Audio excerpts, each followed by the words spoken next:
आणि परमपूज्य बोधिसत्व डॉक्टर बाबासाहेब आंबेडकर या महामानवास प्रथम माझे त्रिवार अभिवादन. मंचावर उपस्थित सन्माननीय पाहुण्यांना आणि माझे शिक्षक वृंदास माझे आदराचे जय भीम. माझे सिनियर्स त्यांना सुद्धा माझा जय भीम आणि माझ्यासोबतच्या विद्यार्थी मैत्रिणींना माझा जय भीम. सत्याचा शिपाई, क्रांतीचा दिवा, शिक्षण दानाचा केला जगी हवा, समानतेचा मार्ग दाखवून गेला, जातीभेदाचा अंधार दूर झाला. अशा ज्ञानाचा प्रकाश देणारे महात्मा ज्योतिबा फुले यांना माझा त्रिवार अभिवादन. महात्मा ज्योतिबा फुले यांनी केलेले सामाजिक कार्य म्हणजे स्त्री शिक्षण, जातीय विषमता निर्मूलन आणि बहुजन समाजाचे शैक्षणिक सामाजिक बळकटीकरण हे आजच्या सामाजिक स्थितीचा पाया आहे. त्यांनी अत्यंत विषम परिस्थितीमध्ये स्त्रियांच्यासाठी शिक्षणाचा अधिकार मिळवून देण्यासाठी प्रयत्न केले. विद्येविना मती गेली आपल्या या घोषवाक्याला कृतीची परिणती देत त्यांनी स्वतःच्या घरी स्वतःच्या पत्नीला शिकवून देशाची पहिली शिक्षिका घडवली आणि मुलींसाठी पहिली शाळा निर्माण केली.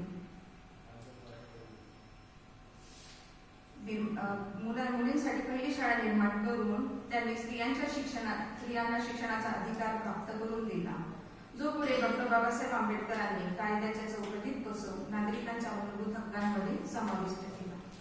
महात्मा ज्योतिबा फुले हे डॉक्टर आंबेडकरांचे प्रेरणास्थान होते आणि म्हणून बाबासाहेबांनी त्यांना आपला गुरु म्हणून स्वीकार केला होता. महात्मा फुलेंचे स्त्री विषयक विचार जे होते ते केवळ करुणीवर आधारित नसून तर्क, न्याय आणि मानवी हक्क यावर आधारित होते. त्यांचा दृढ विश्वास होता की स्त्रीची गुलामगिरी संपवण्यासाठी शिक्षण हे सर्वात शक्तिशाली हत्यार आहे.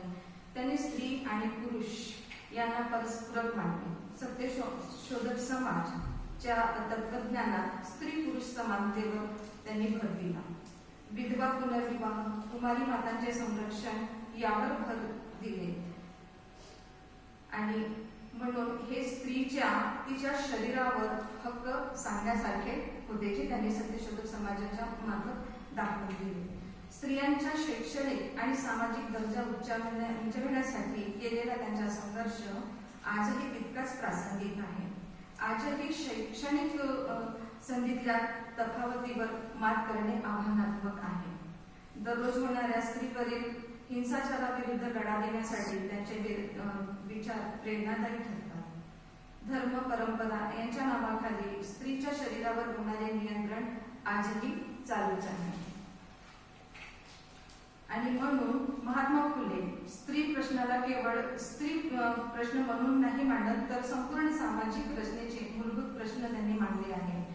स्त्रीमुक्ती शिवाय समाजमुक्ती अशक्य आहे हा त्यांचा कार्याचा गाभा होता. त्यामुळेच आजही भारतातील स्त्रीवादी चळवळीचे ते एक महत्वपूर्ण प्रेरणास्थान आहे असे मी मानते आणि पुन्हा एकदा या महाविभूतीस मी विनम्र अभिवादन करते. जय हिंद, धन्यवाद.